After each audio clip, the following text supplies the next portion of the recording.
Hey guys, Woods Farm here, Project 222. Just back out in the shop working on the Scout car. Today I've got the tires back from the shop, so we're going to get working on those, get them primed up and painted so we can put them back on the car, and then I'm going to start working on the doors. So stick around and check it out.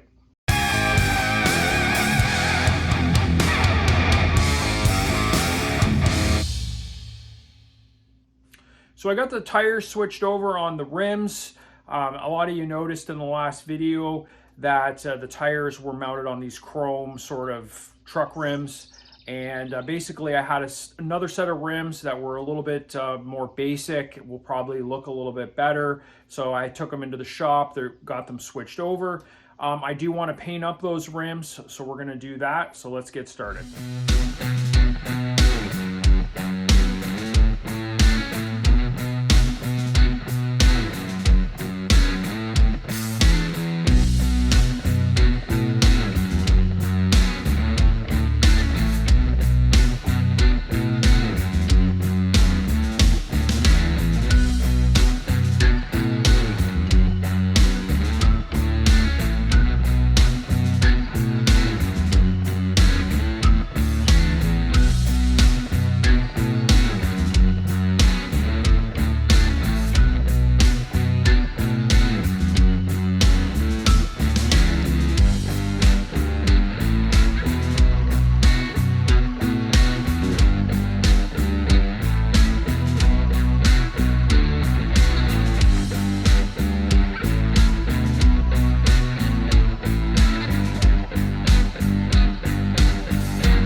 Okay guys, I won't lie, I got a little bit sidetracked on the painting. I actually started painting some of the other components for the turret mechanism and the pedestal, giving it a coat of the Panzer gray. And then I decided, instead of working on the doors, I think I want to just get the fuel tank sorted out.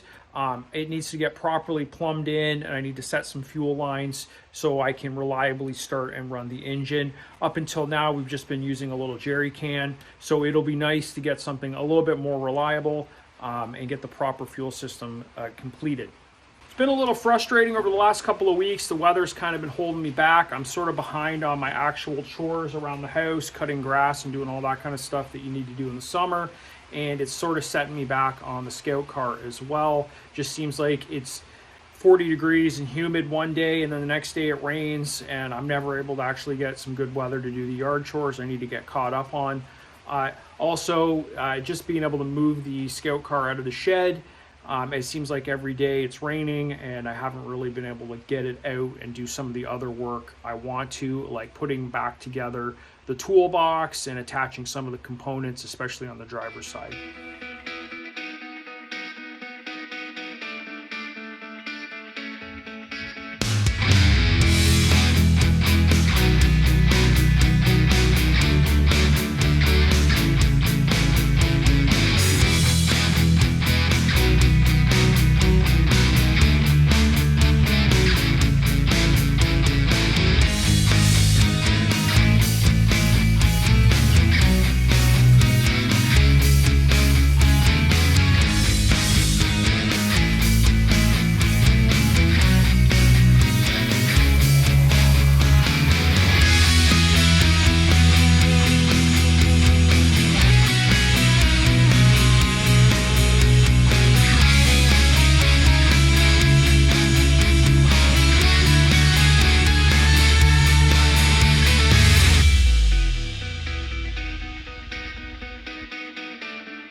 Okay, I got the fuel tank installed. The fuel filler nozzle is installed. I've got the fuel lines all plumbed in. I used a bit of rubber line, some steel line, and I have a fuel filter put in place. I'm not really happy with the way the upper line is that goes to the carburetor, but I can deal with that later.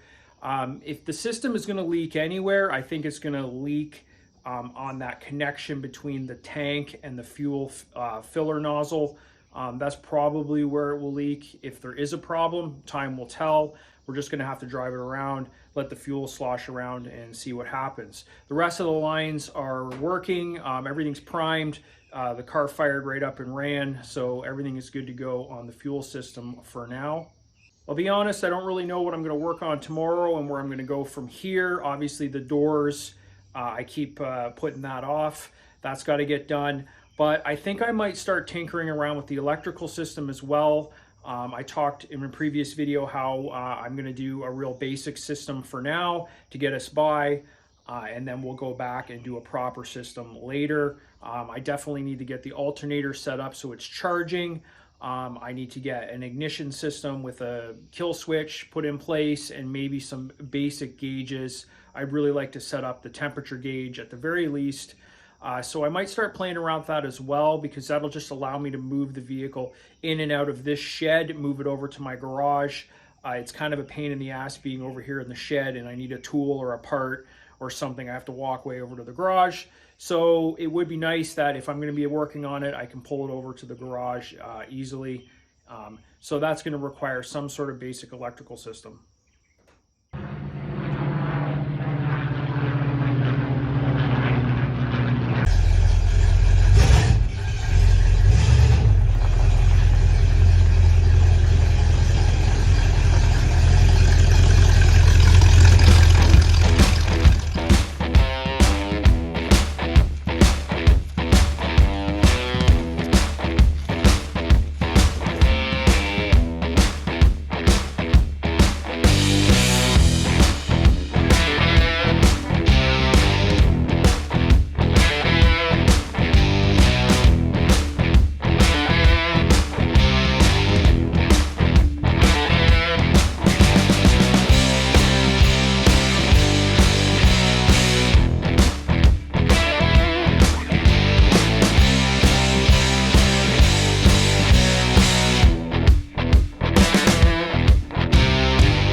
Wrap this video up here. I spent a little bit of time putting some components back onto the car, like the toolbox, the step, the jack mount, some of the top rear panels over the engine deck. I replaced those. They were kind of all over the place and I just consolidated things. So that needed to get done. In the next video, we are definitely going to get to the doors. That has to get done. They need to get mounted and painted. So that has to happen. And I'm probably going to tinker on the electrical system just a little bit. That said, all of you guys watching the channel and watching the series, there's going to be a little bit of a break between videos. I'm going up north for 3 weeks, up to Iqaluit and then further up to Pond Inlet. So I'm going to be working up there. I'm not going to get to work on the Scout car. So this is going to be the last video for a while, probably until August. So be patient. If you have any questions or comments, leave them below. And as always, thanks for watching.